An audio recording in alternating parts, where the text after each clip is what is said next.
Welcome to another episode of Spilling Ink, the talk show that takes you behind the book to meet the authors and indie professionals in the indie publishing industry. This week, I've got my co-host David Jones back. Say hi, David. Hey, what's up, everybody? Back from vacation. We'll have to find out how that went in just a little bit. But let me introduce you to our two guests this week. We have D.L. Young and Craig DiLouie.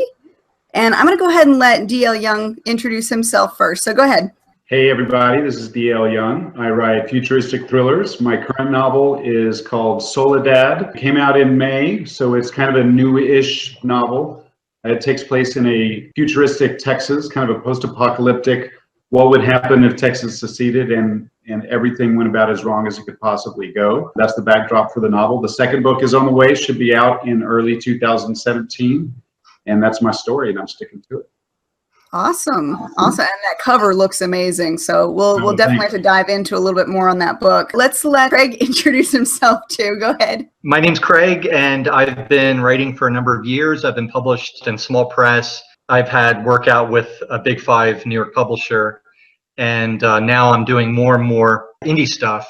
My latest series I'm working on, or at least what I'm focusing on in the indie realm, is a series called Crash Dive, which is a series about young lieutenant fighting in the submarines in World War II. So it's a historical men's adventure fiction, very simple, straightforward actioners, a lot of fun to write. I love your covers as well. They look very classic.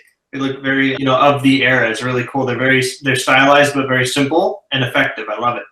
Yeah, they're supposed to be propaganda posterized versions of the flags juxtaposed in different ways. And that theme, concept is going across the entire series. And what I like about it is it's very simple. Almost every book in that little genre has a submarine on the cover, and I wanted to get away from that. I wanted to do something different so it stand out. Now, cover art was actually one of the things we talked about in our last episode. We had author and editor Dorothy Zemak, and she was showing off two different covers for the same book and asking opinions on which one we felt was more appropriate for the genre. How do you go about figuring out what works for your covers? Do you hire out, or do you try and work on them yourself? And if you do hire out, how much do you actually put into the design of the cover? We'll let Craig go first with that one. Wow. Okay. Well, I would caution anybody, unless you're a graphic artist, don't try and be a graphic artist.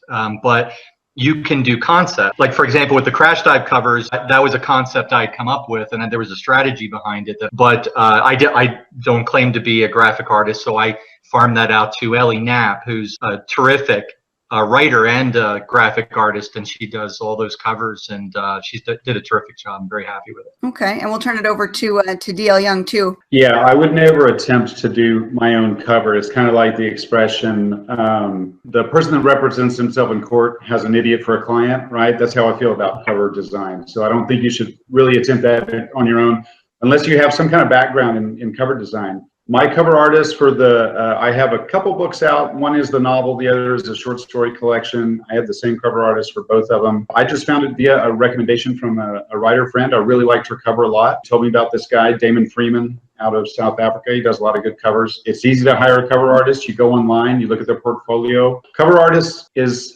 something I don't think I would ever skimp on, right? As an indie writer, I would never go cheap for an editor, and I would never go cheap for a cover artist. They're both worth the weight in gold. Been very happy with my cover artist. Another good thing that this guy does for me is I'm kind of a Photoshop amateur, and he will actually give me the raw Photoshop files, so I can repurpose them into bookmarks. If you go to my website, you can see the cover of my book is very incorporated in my website. So all of my kind of marketing materials have a similar look and feel because I actually have the raw Photoshop files where I can use the fonts and the colors and all that, and the images and that kind of thing. So. And that's really good because that does a lot for the branding of your series, especially if you plan on writing multiple books in a same series.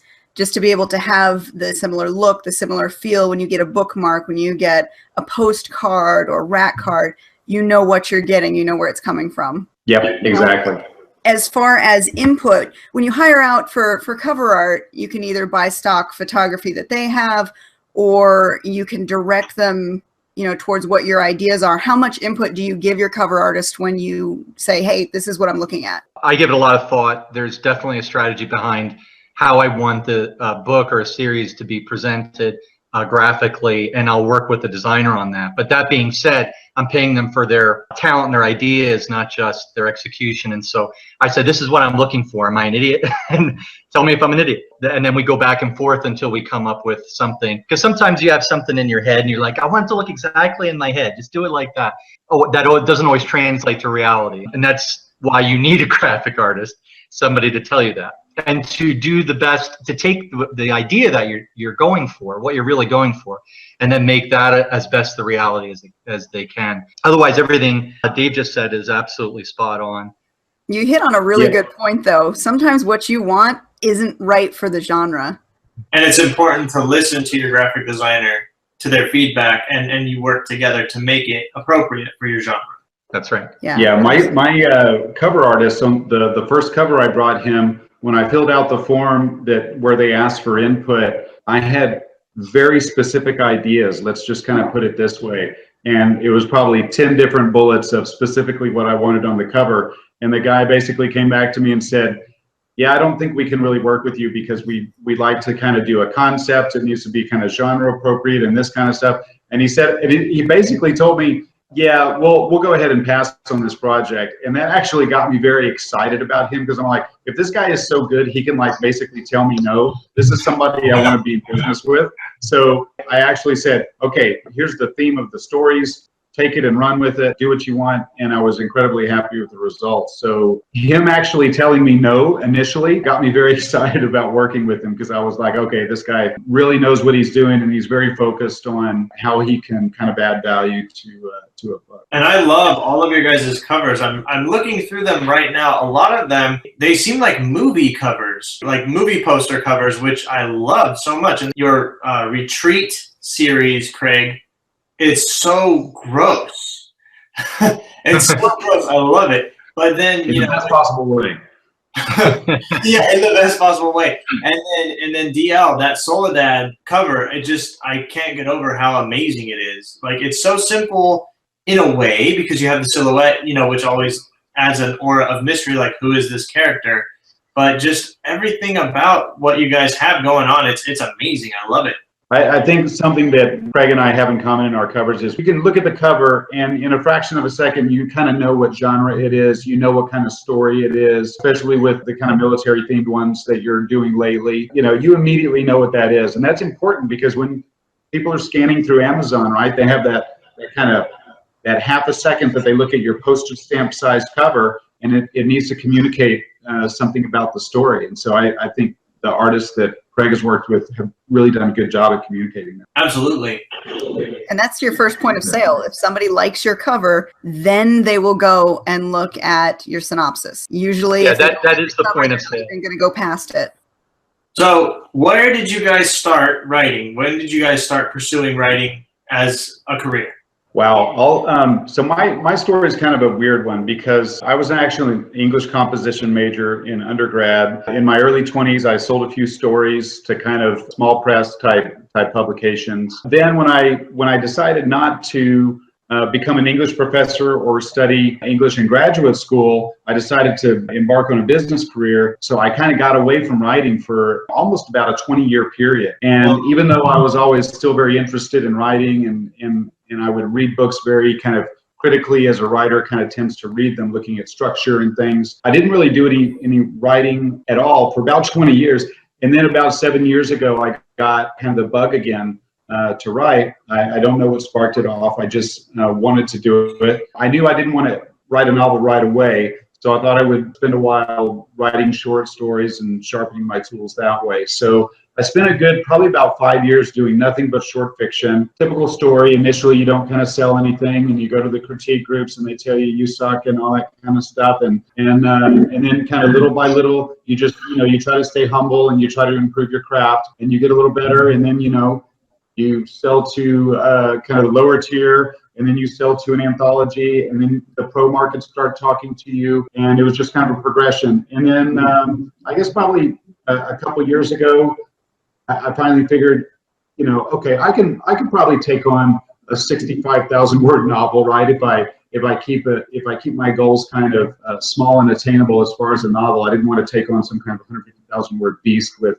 my first novel, I kept it pretty simple. It was a first-person narrative around 60, I think it's about 64,000 words, right, which is about Sun Also Rises, Great Gatsby type of length. It came out earlier in May, and so it's been great. It's got a great reception, got a lot of really good reviews. The guys over at Kirkus gave me a very good review, which I was happy about. So I'm now kind of knee deep in the second book and just kind of continuing to kind of chip away at it. And this is your Dark Republic series? This is the Dark Republic series. Yeah, book 2 will be out. Probably going to be 3 books. If everybody really, really likes it, it may be a little more than that. But yeah, book 2 is scheduled to come out probably around, I would say, March of 2000. Very attainable goal. I like it. Keep it simple. Yeah, no, it's good. It's good. You know, just keep streamlined and focus on your goal without getting too distracted. That's how you get stuff done. That's my problem, is I have too much crap going on at once, so I get nothing done. Distractions, yes. Yeah.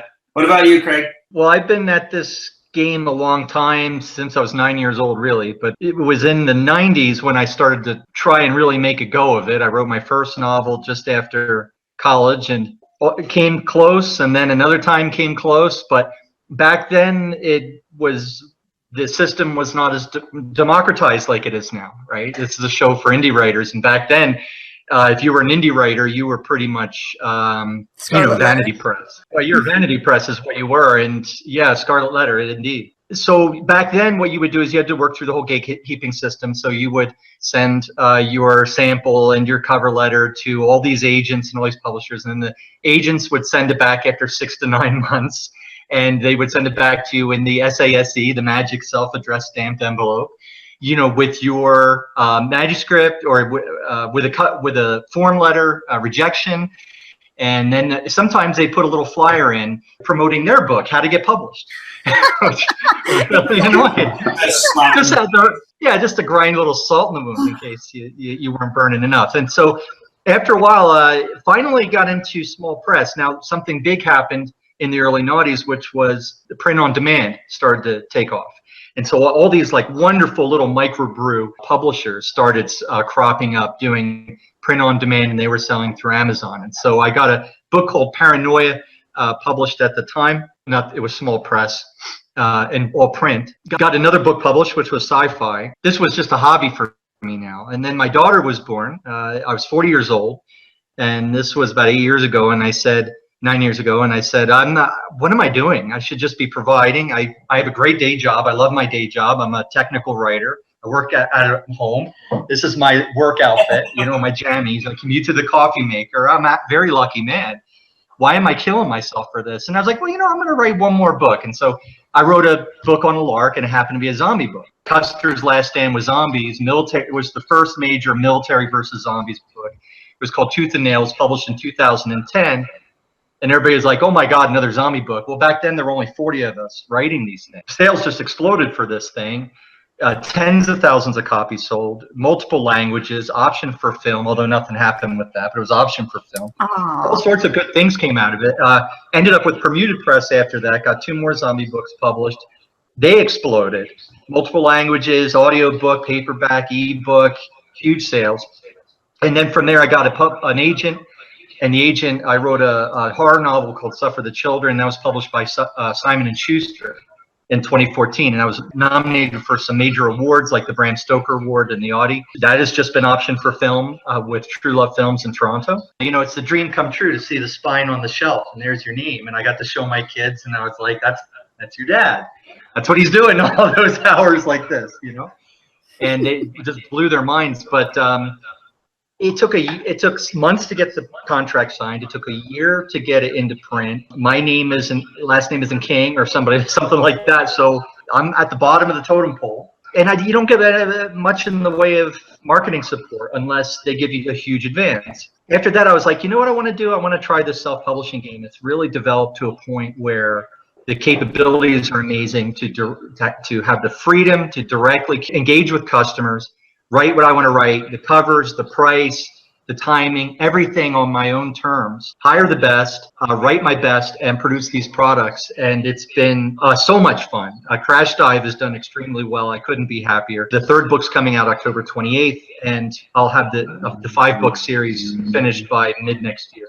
And then I'll go on to something else. And like I said, it's just been a really fun ride. not just honing my craft and producing these books, but being entrepreneurial, more entrepreneurially than I ever was with the small press and even with the big press, to from the ground up build a business and a brand. That's just been a really fun experience, learning and doing. Yeah, it is nice being able to take the reins into your own hands and make the decisions when something's going to market. You have every single step of that process in your hands. It's kind of powerful in one way. It's frightening in another, because all of those steps need to be done right in order to produce a quality book and have it, when it goes to market, be received well by the audience. You have nobody to blame but yourself if it screws up. Absolutely, which is why we always hammer the information home. Make sure that you get good editing. Make sure that you do good cover art. Make sure that your formatting is spot on. You've got to hit every single step just right. Otherwise, you're not producing a product that readers are going to say, oh, wow, this is really good. Yeah, there's no shortcuts. Each of us has learned that through our experiences. And what's interesting to me is talking to people who want to write but haven't yet. They feel like they can't. And I'm like, dude, yes, you can. You just got to get organized and start jotting down your ideas and building upon them. And it's really cool because, like you said, Craig, self-publishing is doable now. It's possible. And, when you first started, when you were saying, you were the Scarlet Letter, and it was not nearly as structured as it is now. And it is a powerful feeling. You feel very free. It's pretty cool. It's been democratized. Absolutely. Now, there's one step that I think actually D.L. Young touched on when he was talking about his process that not a lot of people stop to take into consideration. That's the critiquing stage. Once you've gotten your story written and you've gone and done your revisions, you've got to send it out and have other people read it, not just mom and dad, but other people read it who are willing to give feedback, be able to say, hey, this sucks. This needs work. You need to fix this. There's a glaring plot hole over here. You need to have people who can do that for you. Beta readers, some people call them, alpha readers, other people call them. But critiquing is a step that really needs to be taken with each book before it even goes into editing. I'm going to say maybe to that. Maybe? Yeah, maybe. Okay, go for it. I would disagree with a little bit on there, and not in any objective sense. People have to do what works for them. But I find that the best of the things you just mentioned in that list of what beta readers can do for you, you can get from a good editor. And beyond that, I would go to maybe what Stephen King calls an ideal reader. And so you're writing for that audience of one, that one person who personifies your market. That can be an imaginary person in your head, or that can be a very real person whose opinion you trust. But I have found that a lot of times what happens with beta readers, you're in this very vulnerable state, right? So you're not sure. You're creating this thing and you're like, is it good? I'm not sure. What they tell you isn't necessarily, yeah, it is good, or no, it isn't good. They're going to tell you in terms of what kind of book they want. If it's a matter of taste, you might as well just go to your customer, right? You're ultimately going to have to face them anyway. If it's things like a character is not working, or this isn't working, or there's an inconsistency, you can get that from a good editor without 5 people coming at you saying, chewing up your work. It can really suck the energy out of your project. And I've seen a lot of people end up trying to please the beta readers and they lose sight of the ideal reader. They lose sight of their customer.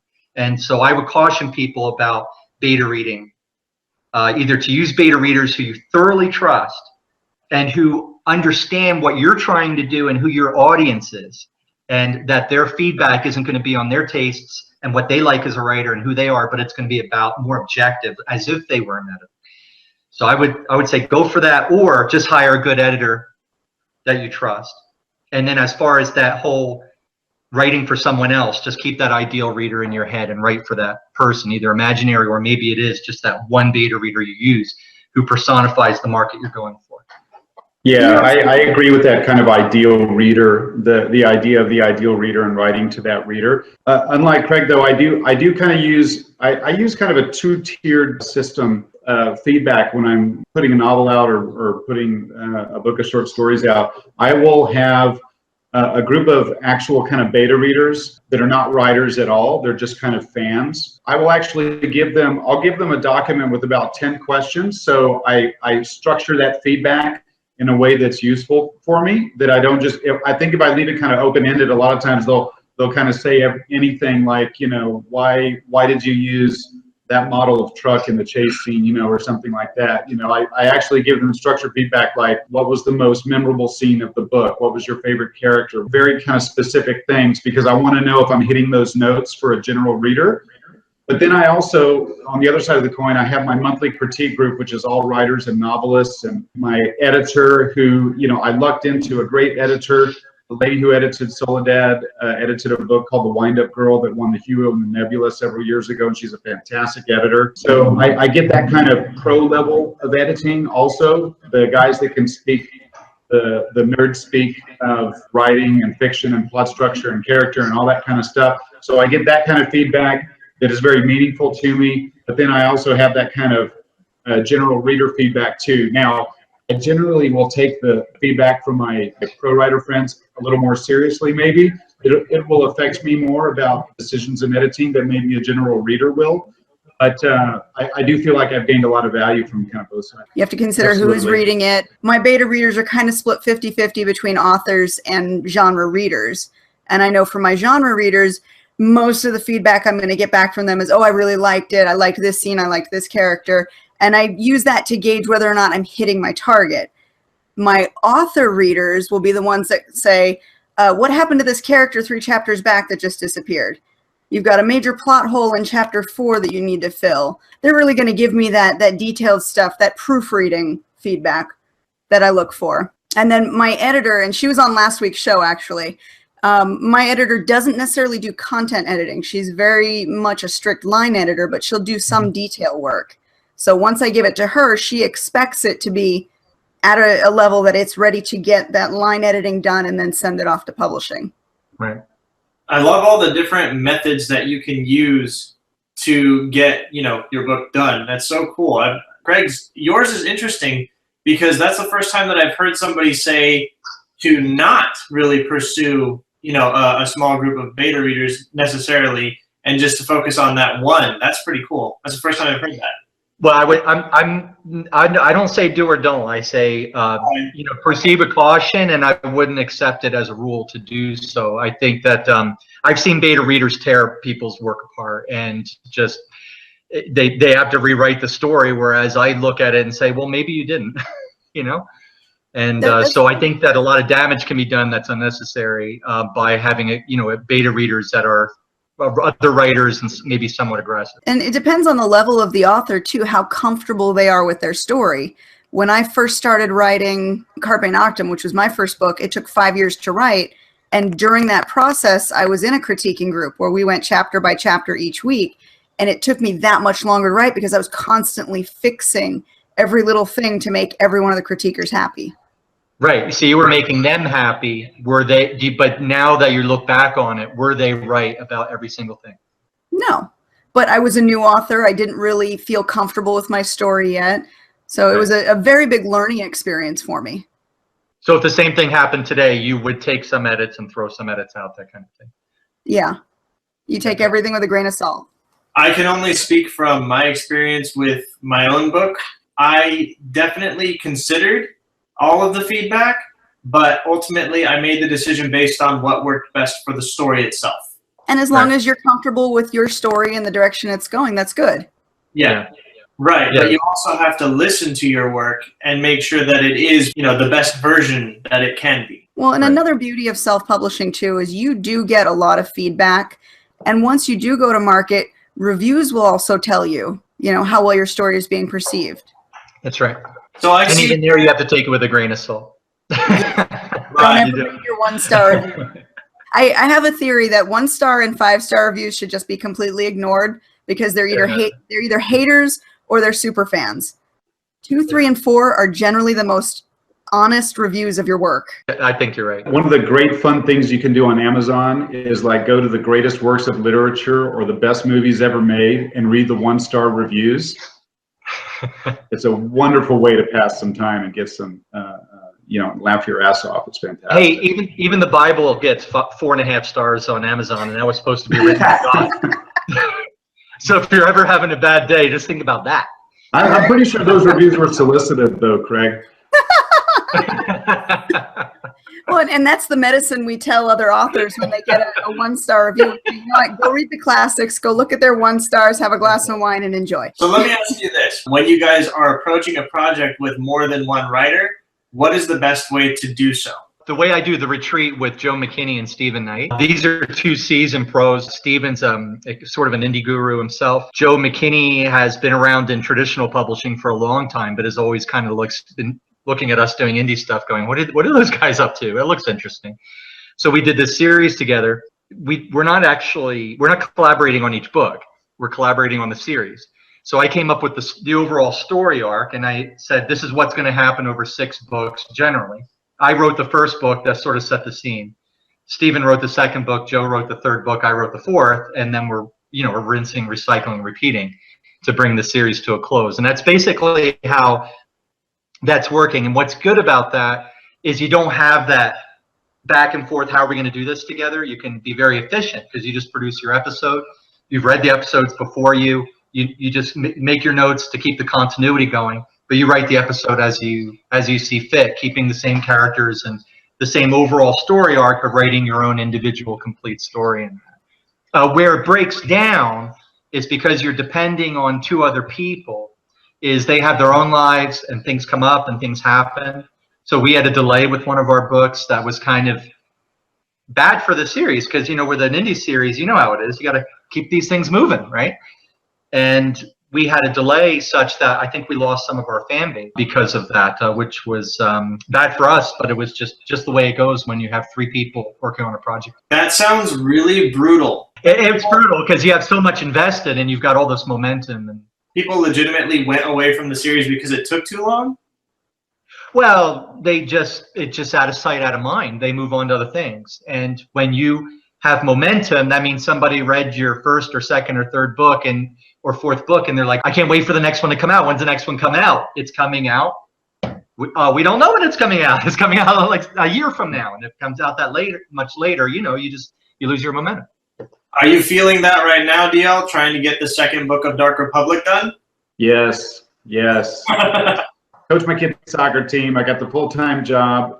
I write basically from 5 to 7 in the morning, Monday through Friday. And that's the only time I actually really have any quality writing time. So I don't have kind of the pace that a lot of indie writers have where they put out 2, 3, 4, 5 books a year, So my pace has been, it's going to end up being probably a full 11, 12 months before I get book 2 out. And I do worry about that a little bit. My wife's going to have to start earning some more money so I can quit my job and write full time.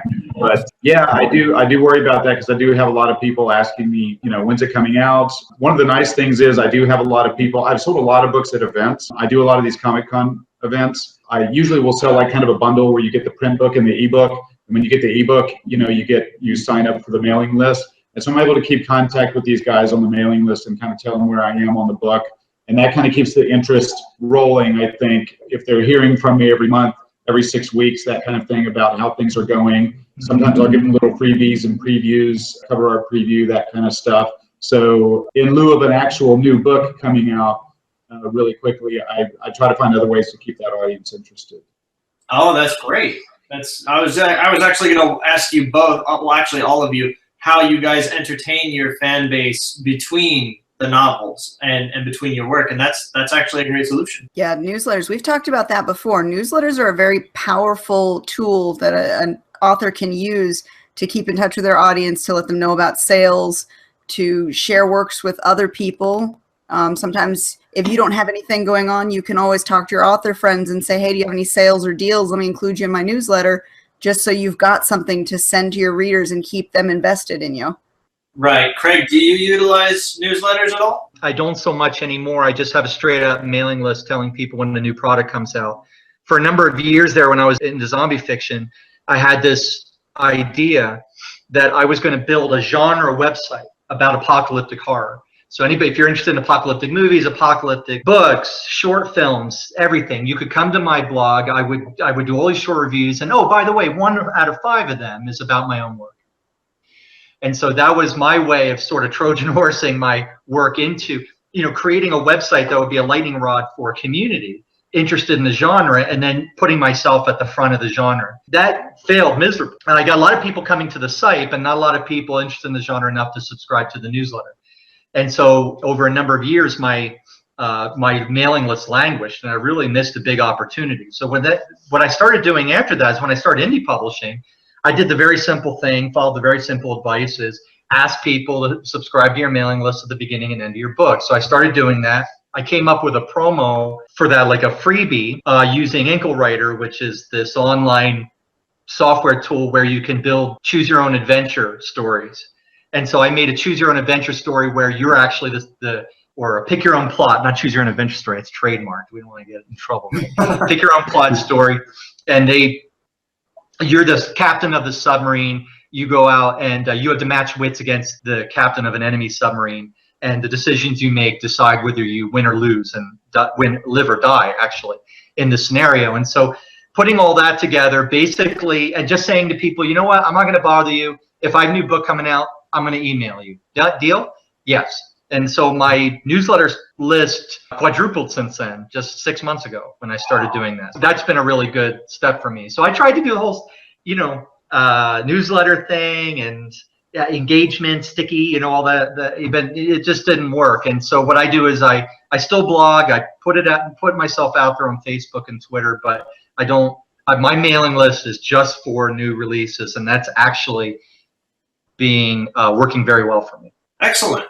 I'm happy to hear that. I like the idea of the pick your own plot thing, though. That's really cool. Yeah. That's clever. I like that. Yeah, I didn't want to just here's my short story, here's look at me typing and writing a new thing. It becomes commoditized at a certain point, content, and it's already cheapened enough just through indie publishing itself, the race to the bottom in price.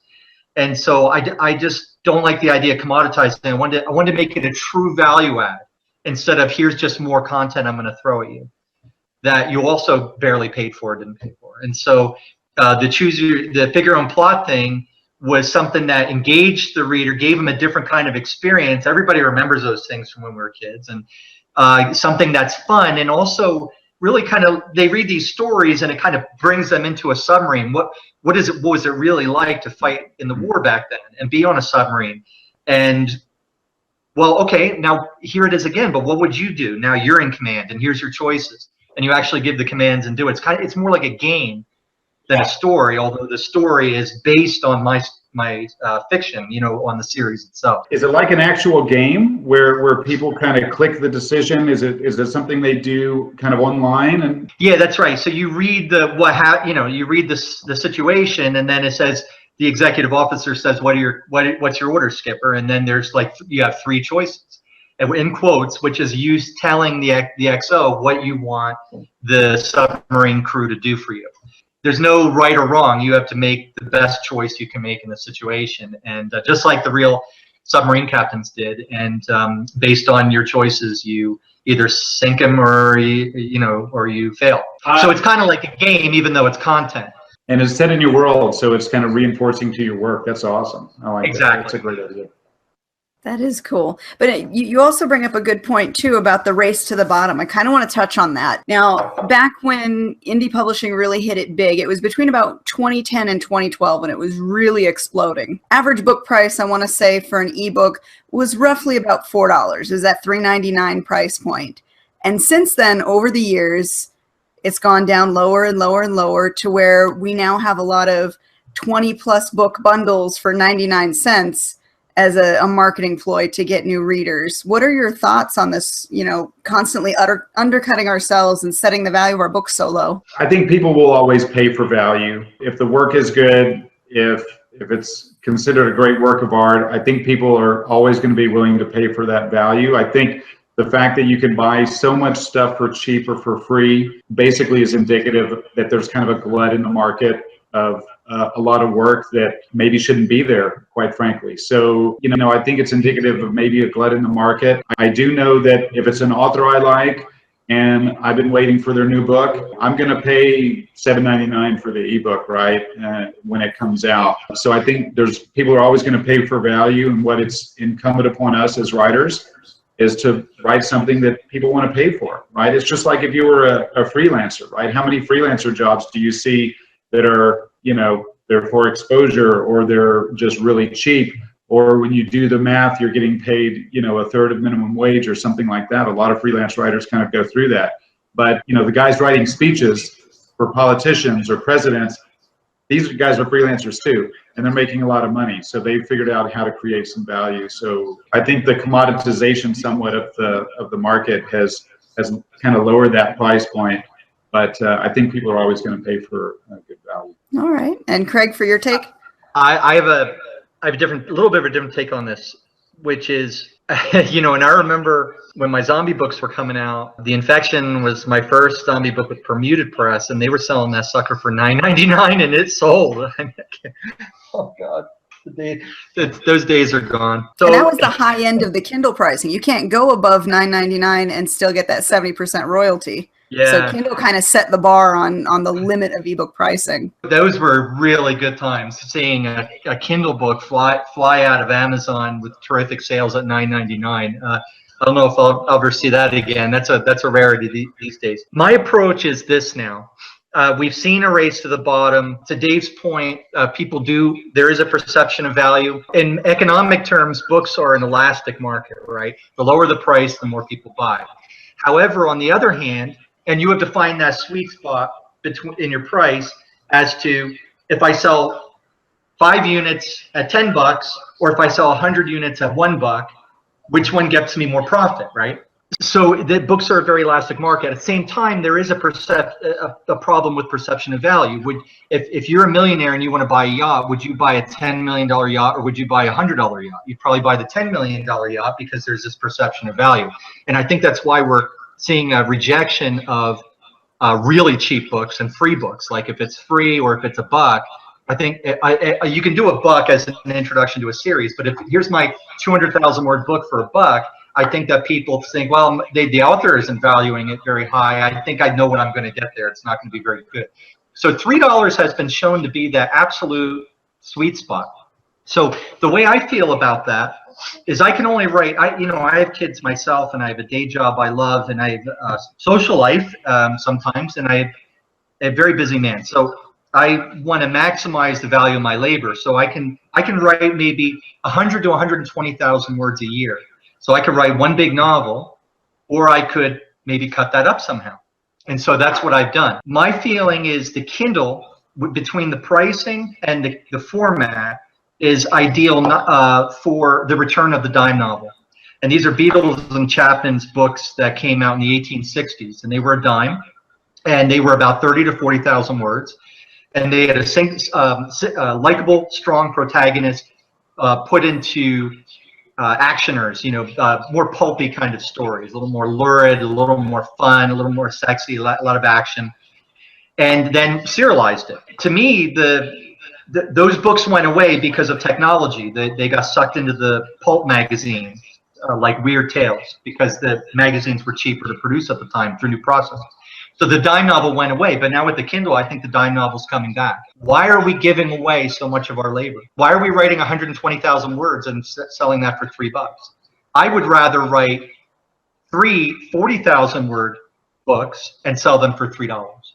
And as long as you give people a complete experience, they might know, hey, that was a quick read, but I never get any complaints. I never have anybody say, you cheated me out of 40, between 30, 40, and I don't know, maybe 50,000 words. You cheated me. I don't like that. As long as you give them a complete experience and a satisfying experience, and you make them happy as a reader, they'll not only give you a good review, they'll not only feel like they got a good value for $3, they're going to be like, give me your next book. And guess what? Now I have it, because every couple months I can come out with that next book in the series. And guess how much $1 is worth today in today's dollars? About $3. So to me, the dime novel is for me anyway, is an ideal way to go forward, because I can write 3 to 4 of these things a year. I can produce a series very, very quickly, satisfy readers, build a rapid fan base around a given title or market, and I feel like I'm doing a good job as an indie author. And it's, you know, and it's not easy to write those things. They're just as hard to write as a novel, because you're cutting it to the bone, everything that isn't needed, and delivering this really good experience for, say, half the length of a typical novel. So it is a bit of a challenge in terms of craft, but that's good. That's a good thing to have that kind of challenge. I'd rather be challenged on that than to say, oh God, I can only write a novel a year and I'm only making $3 per one of these novels. And so that's the approach I'm taking, and it's been working for me. I'm very happy. Yeah, I've noticed that 50,000 mark is kind of the sweet spot with readers. They're happy when you get them to that point. They feel like they've gotten a complete story, whether or not it's a quick read. Anything less than that, and you do start to see reviews come back saying, well, this was really short. Maybe they could have added more to it, or the book was overpriced for how much of a story it was. But yeah, 50,000 and up, it seems to be okay with readers. Yeah, if you're writing a 120,000 word novel and selling it for $3 versus writing, say, 3 40,000 word novels and selling them for $3, you're making $9 for your book, you know, for your work, when you equate it out to words. For that 120,000 words of your life and your effort and everything you've done to put into it, you're actually earning a decent income on it. You're getting value now as an author. And I think that readers have an instinctive sense of fairness about this. They don't want to pay more, but they want you to make money. They want to be fair to you. And if they like your writing, they'll be kind and they'll enjoy it. That's very interesting, because these days everybody's attention spans are shrinking, relatively speaking. Like, you know, you see a video on YouTube that's 20 minutes and you're like, hell no. Absolutely right. A video on YouTube that's 4 minutes, you're like, okay. You know, and then yeah, you're absolutely right. Yeah, and giving them a complete experience. Reading a book it feels good to finish a book. So if you break up your 120,000 word novel into 3 or 4, serialized versions, you make them feel good 4 times or 3 times. Yeah, the trick is you can't just end the book. I've seen that people do that. They serialize their novel and sell it in pieces. And that is, in my view, very risky. Okay, I think you would get pushback on that from a lot of people. But if you are writing complete stories, beginning, middle, and end, with a complete plot, with a story that wraps up and provides a satisfying experience, I think the length, you can go shorter. Absolutely. Yeah, that's a wonderful philosophy. I think you're really onto something. My big worry these days is and I'd love to hear Dave's thoughts on this, is Kindle Unlimited. I hate it, but I use it. I'm in it because it's revenue. But the whole idea of getting paid by the page is just so unbelievably insulting to me as an artist. Have you heard about the issues that they've been having with, and I can't remember the name of the service they rolled out, but essentially it's where a reader can download the book to their device, read the entire thing, and it only registers 1 page read. Yeah, that's the Kindle Flip. And yes. Then the other thing is, if you read the book but then go back to the front cover at the beginning, it only credits you with a couple pages. That's so their really system doesn't even work, and that's because they had these scammers. So they took the sledgehammer and killed the fly, and they hit the rest of us with it. And with this new model that benefits them, it doesn't really, the scammers just moved on to other ground, and we all have to live with all the glitches. They focus all their attention on the customer, and we're just the vendors.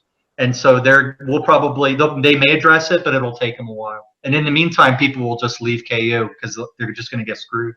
That's really depressing. I have only heard bad things about Kindle Unlimited. I have never heard anything good. I hate it, but it generates very decent income for me, actually. The Walmart model, right? Walmart is the ultimate, almost monopolistic retailer, right? And they can make great deals, and if they screw something up in their business model, it's generally not the customers that end up paying for it. It's the producers, and the analogy to the Amazon world, it would be the writers. We kind of, we're the beta testers, and it has not been a good experience so far, I think. Yeah, the being paid for how many pages they read is just, that's incredible to me. That's incredible to me. Initially, and again, going back to what Craig said about they use the sledgehammer approach. Initially with KU 1.0, if you read 10% of the book, you were paid for the entire book. Well, then the scammers started coming out with little itty bitty books. So if you read the title page, you read 10% of the book, instant payout. So then they had to go to a different system, and they went to that pages read. And what was happening after that was scammers were reproducing their book into millions of pages by going to Google Translate and translating into every language possible, and then putting a link at the front of the book saying, hey, click here to be entered into a contest. And as soon as you click that link, it would run you to the back of the book. You've instantly read how many thousands of pages, and the scammers get paid for it. So then in the next KU change up, they made it 3,000 pages was the limit. And it's just every time a scammer does something, they cut it back and back and back, and we end up taking the brunt of it. I feel as though it should have been handled as more of a case-by-case basis rather than screwing the system. But you have millions of cases, though. Oh. And for them to handle it, one by one could take forever. So that's why they use the sledgehammer. Okay. The whole system is flawed. This is the problem, okay? It's worse than what the scammers do. They have a pot every month that they put X number of $1 million in, and they say, look what we did, and everybody goes, yay, wow, the pot went up $1 million. We have no idea if it should be $1 million. Maybe it should be $50 million more. Maybe it should be $1 million less, and we're getting this great deal. We have no idea because there's no transparency. Amazon is a black box. How they come up with their formula, it could be this very sophisticated algorithm, or it might be an intern pulling it out of his butt. We have no idea how they come up with that monthly pot that we all get paid on. Well, and let's not we're forget all arguing over who gets a disproportionate share of a fantasy number. Remember that the top sellers also get bonused, and bonuses aren't just $100. There are $14,000 bonuses as all-star bonuses for top sellers in Kindle Unlimited. It should be reformed, but it should start from the ground up. They should have a transparent method for how we get paid. How do we know what that pot is fair, right? And they could be making what if Kindle Unlimited, they could get like so many more customers, they make $100 million more, and they say, oh, the pot's going to go up $1 million. Is that fair? But we have no idea because it's a black box. We have no idea how they come up with that pot. So and that is the first problem. The second problem is their approach to fixing the scammers, which I think we all want, right? Mm-hmm. But their approach are means that end up punishing everyone. And so this pay per page was to deal with scammers. The scammers just ended up doing something else. And we are now, all of us kind of have to pay for it. And then we end up with these glitches because it kind of rushes stuff to market, where you have glitches like page flip and these other problems. So I despise it on principle. But in practice, Amazon's where most of my sales come from. I'm KDP Select to get the better royalty, and I'm in KU because it's revenue stream. What can you do? Yeah, I but recently if I end up losing KU revenue, I'm gonna walk. I'll go cross-platform like a lot of authors do. Well, and that was the other question I was going to bring up. I recently did a survey in my newsletter asking people just some general questions about where they find their ebooks, where they go to read their books, and 80% of the people who responded to my survey said that they go straight to Kindle for their books. So really, Kindle is the lion's share of the market. So being with KU, really, you're not killing yourself, or at least you shouldn't be killing yourself. But then when KU screws us over and we decide to go wide, are we getting a benefit by dropping out of that select program, dropping out of that pages read, and trying to distribute to Kobo, to the Nook, to Sony, to all the other e-reader platforms? Some authors are seeing their page reads go down 80%. And so if they're not paying you, they're really forcing you to go cross-platform. And you might as well make a go of that. Dave, what do you think? It's tough. I think when I think of what Amazon has done in the past few years, I think of it. I've worked my career in the technology industry, so I think of it as almost the classic blunder of an over-engineered solution. They need to, because you make this over-engineered solution, and so it's got a lot of holes and it's got a lot of cracks in it, and so the hackers are going to figure out a way to kind of get through there and exploit it. And so then you put some spackle over that hole, and then they figure out where there's another crack, and it's just hard to kind of keep that going. Plus, you don't have any underlying justification that kind of makes sense to anybody when you're paying people buy pages read, right? So all that's going to make people do is write books with cliffhangers on every paragraph or something, and it'll end up being a horrible read. I think at some point it will have to self-correct, right? And does that mean other players come in and threaten Amazon? Does that mean Amazon kind of wakes up and figures out, we need to kind of go back to a simpler model where if somebody buys this, then the author gets paid for this unit and not kind of cut it up into a million pieces or, over engineer it. But it's interesting, the market's a strange thing and it moves in strange ways sometimes. And I've written 2 books, right? So I don't have a ton of exposure. I'm wide right now. So it's not like I see a big, huge difference personally in one platform to the other. Obviously, most of my income and most of my sales come through Amazon, but I'm not in Kindle Unlimited. And, so for me, I'll probably have a lot stronger opinion about it when I have more content out there and I have a lot more skin in the game. But right now, it feels like a very over-engineered solution, and they haven't been aggressive enough in kind of self-correcting, I think. So we'll see where it goes. But I feel for you, Craig. I feel for you, man. You make good points. All right, we're coming towards the end of our time here, so we'll get a few final thoughts. And if anybody wants to bring up any sales information, any promotional information, we'll give you some time to talk about those now. But just one final thought on the Kindle Unlimited. Are you in Kindle Unlimited? Will you stay in Kindle Unlimited, Craig? Yeah, I'm in Kindle Unlimited and I will stay in it. I have not been affected by the whole Kindle flap, and I've been doing extremely well with it. My biggest beef with it is on principle. I don't think that we should have to produce something and get paid by the page. I think it's insulting. That being said, it's the practical reality of it is that it's a really good revenue stream. And so I'm going to use it until it's no longer a good source of income for me, and then I'll do something else. All right. And D.L. Young, did you say yours were in Kindle Unlimited? No, I am not in Kindle Unlimited, but I have a feeling once I have a lot more skin in the game, I'll probably go where the money is, because that's the kind of shameless promoter I am. So yeah, I'll probably go there. All right. And David, did you ever try Kindle Unlimited out with yours? I believe I just took it off of Kindle Unlimited. And Okay. I'm thinking of going wide with the Rainblade, but I'm going to need to do a little bit more research. I'm going to have to ask you a couple hundred questions about that. Yes. And we will talk about Draft to Digital, which is the one solution most people seem to be using right now. But that could probably be next week's topic. Yeah, for sure. All right. Anybody have any sales that they want to bring up before we go? Any promotions? Well, you can get my book of short fiction, Juarez Square and Other Stories, for free. Now that we've talked about the perception of value and the stuff, I'm hesitant to kind of mention that, but that is my kind of loss leader product. And so, if you want to get it out there, and it's only like 40,000 words or less, so it's not a big, huge investment. But it's a collection of those short stories I told you guys about that I wrote over about a 5-year period. And I got the rights back to them all right about at the same time, and I kind of looked at it and I was like, well, that's enough to kind of put a book out. And that was really my foray into independent publishing. So that's something you can pick up for free and see if you like my writing, and if you do, you can buy the novels as well.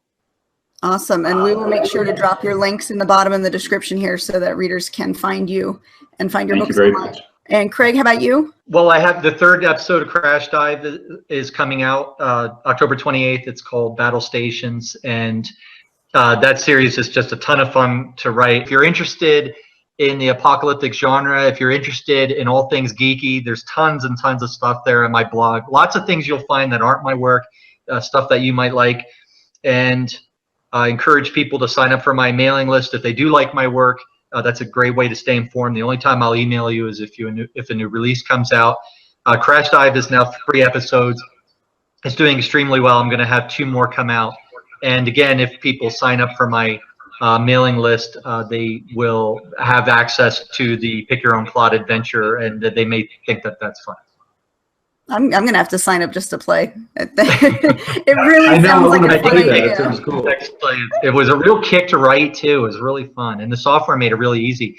I'm going to just share that. It's a Inkle Writer Studios. Just Google that.